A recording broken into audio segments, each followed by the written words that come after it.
BJP ರಾಜ್ಯಾಧ್ಯಕ್ಷ B Y Vijendra ನಾಳೆ ಏಕಾಏಕಿಯಾಗಿ ಧರ್ಮಸ್ಥಳಕ್ಕೆ ತೆರಳುತ್ತಾರೆ. ನಾಳೆ ಮಂಜುನಾಥನ ದರ್ಶನವನ್ನ ಪಡೆಯಲಿದ್ದಾರೆ.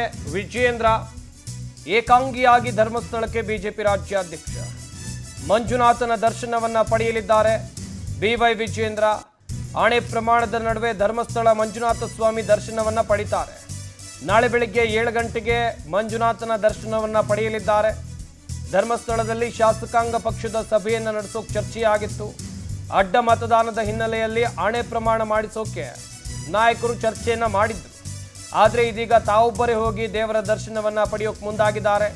ತಪ್ಪು ಮಾಡಿದವರಿಗೆ ಶಿಕ್ಷೆ ಆಗಲಿ ಅಂತೇಳಿ ಪ್ರಾರ್ಥನೆಯನ್ನ ವಿಜೇಂದ್ರ ಮಾಡಲಿದ್ದಾರೆ ಎನ್ನಲಾಗ್ತಾ ಇದೆ.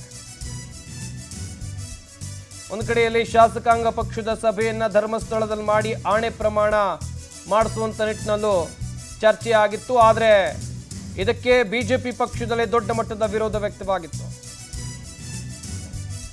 ಹಾಗೆಯೇ ಈಗ ಏಕಾಂಗಿಯಾಗಿ ಧರ್ಮಸ್ಥಳಕ್ಕೆ ಹೊರಟಿರೋದು ಬಿವೈ ವಿಜೇಂದ್ರ, ಬಿಜೆಪಿ ರಾಜ್ಯಾಧ್ಯಕ್ಷ.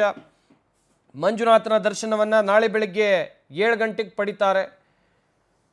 ಇನ್ನೊಂದು ಕಡೆಯಲ್ಲಿ ಅಡ್ಡ ಮತದಾನದ ವಿಚಾರವಾಗಿ ದೊಡ್ಡ ಮಟ್ಟದಲ್ಲಿ ಚರ್ಚೆ ಆಗ್ತಾ ಇದೆ.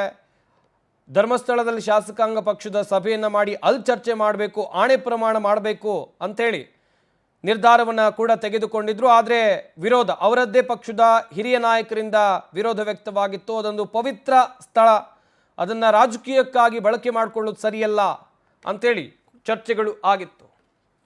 ಮಾಹಿತಿ ಕೊಡ್ತಾರೆ ನಮ್ಮ ಪೊಲಿಟಿಕಲ್ ಬ್ಯೂರೋ ಹೆಡ್ ರಾಘವೇಂದ್ರ. ದೂರವಾಣಿ ಸಂಪರ್ಕದಲ್ಲಿ ಜಾಯ್ನ್ ಆಗ್ತಾ ಇದ್ದಾರೆ. ರಾಘವೇಂದ್ರ, ಒಂದು ಕಡೆಯಲ್ಲಿ ಆಣೆ ಪ್ರಮಾಣದ ಪಾಲಿಟಿಕ್ಸ್ಗೆ ಧರ್ಮಸ್ಥಳವನ್ನು ಬಿಜೆಪಿ ನಾಯಕರು ಆಯ್ಕೆ ಮಾಡಿಕೊಂಡ ವಿಚಾರಕ್ಕೆ ದೊಡ್ಡ ಮಟ್ಟದ ಟೀಕೆ ವ್ಯಕ್ತವಾಗಿತ್ತು. ಈಗ ಧರ್ಮಸ್ಥಳಕ್ಕೆ ವಿಜೇಂದ್ರ ಅವರು ಹೊರಟಿದ್ದಾರೆ.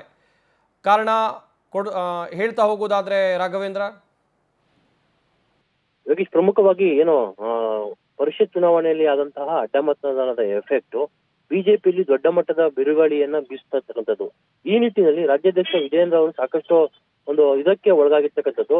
ಯಾಕಂದ್ರೆ ತಮ್ಮ ಶಾಸಕರೇ ಈ ರೀತಿ ಮಾಡುವಂಥದ್ದು ಎಷ್ಟರ ಮಟ್ಟಿಗೆ ಸರಿ, ಉಂಡ ಮನೆಗೆ ದ್ರೋಹವನ್ನ ಮಾಡಿದ್ದಾರೆ, ತಾಯಿ ಮನೆಗೆ ದ್ರೋಹವನ್ನ ಮಾಡಿದ್ದಾರೆ ಅಂತ ಹೇಳ್ಬಿಟ್ಟು ತೀವ್ರ ವಾಗ್ದಾಳಿಯನ್ನ ನಡೆಸಿದ್ರು. ಹೀಗಾಗಿ ಯಾರು ಅಡ್ಡ ಮತದಾನ ಮಾಡಿದಾರೋ ಅಂತವರಿಗೆ ಶಿಕ್ಷೆ ಆಗ್ಲೇಬೇಕು ಅನ್ನೋ ನಿಟ್ಟಿನಲ್ಲಿ ಅವರೇ ಒಂದು ಘೋಷಣೆಯನ್ನ ಮಾಡ್ತಾರೆ. ಏನೋ ಧರ್ಮಸ್ಥಳಕ್ಕೆ ಹೋಗ್ಬಿಟ್ಟು ಅಲ್ಲಿ ಶಾಸಕಾಂಗ ಸಭೆಯನ್ನ ನಡೆಸಿ ಸ್ವಾಮಿ ಅಣ್ಣಪ್ಪ ಮತ್ತೆ ಮಂಜುನಾಥ ಸ್ವಾಮಿ ಮೇಲೆ ಆಣೆಯನ್ನ ಮಾಡ್ತೀವಿ ಅಂತ ಹೇಳ್ಬಿಟ್ಟು ಹೇಳಿಕೆಯನ್ನ ಕೊಟ್ಟಿದ್ರು. ಆದ್ರೆ ಇದು ಬಿಜೆಪಿಯಲ್ಲಿ ಈ ಕೆಲವೊಂದಿಷ್ಟು ಹಿರಿಯ ಶಾಸಕರು ಇದಕ್ಕೆ ತೀವ್ರ ವಿರೋಧವನ್ನ ವ್ಯಕ್ತಪಡಿಸಿದ್ರು.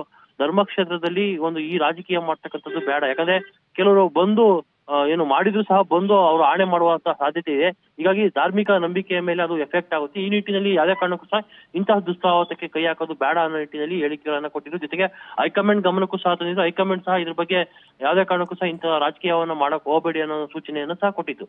ಇದೀಗ ಏನು ಧರ್ಮಸ್ಥಳಕ್ಕೆ ಹೋಗ್ತೀವಿ, ಆಣೆ ಪ್ರಮಾಣವನ್ನ ಮಾಡ್ತೀವಿ ಅನ್ನೋ ಒಂದು ಹರಕೆ ಏನಿತ್ತು, ಆ ಹರಕೆಯನ್ನ ತೀರಿಸುವ ನಿಟ್ಟಿನಲ್ಲಿ ವಿಜೇಂದ್ರ ಅವರು ಧರ್ಮಸ್ಥಳಕ್ಕೆ ಹೋಗ್ತಾ ಇದ್ದಾರೆ ಅಂತ ಹೇಳಲಾಗುತ್ತೆ. ಹೀಗಾಗಿ ನಾಳೆ ಧರ್ಮಸ್ಥಳಕ್ಕೆ ಹೋಗ್ಬಿಟ್ಟು ಸ್ವಾಮಿ ಮಂಜುನಾಥನ ಸ್ವಾಮಿ ಮತ್ತೆ ಅಣ್ಣಪ್ಪ ಸ್ವಾಮಿಯ ದರ್ಶನವನ್ನ ಪಡೆದಿದ್ದಾರೆ. ಜೊತೆಗೆ ನನ್ನ ಮೇಲೆ ಬಂದಿರ್ತಕ್ಕಂಥ ಆರೋಪ ಏನಿದೆ, ಯಾಕಂದ್ರೆ ವಿಜೇಂದ್ರ ಅವ್ರ ಮೇಲೂ ಸಹ ದೊಡ್ಡ ಮಟ್ಟದ ಕೆಲವೊಂದಿಷ್ಟು ಅಲಿಗೇಷನ್ ಗಳನ್ನ ಕೆಲವೊಂದಿಷ್ಟು ಬಿಜೆಪಿ ನಾಯಕರೇ ಮಾಡಿದ್ರು. ಅಡ್ಜಸ್ಟ್ಮೆಂಟ್ ಪಾಲಿಟಿಕ್ಸ್ ಅದು ಇದು ಅಂತ ಹೇಳ್ಬಿಟ್ಟು.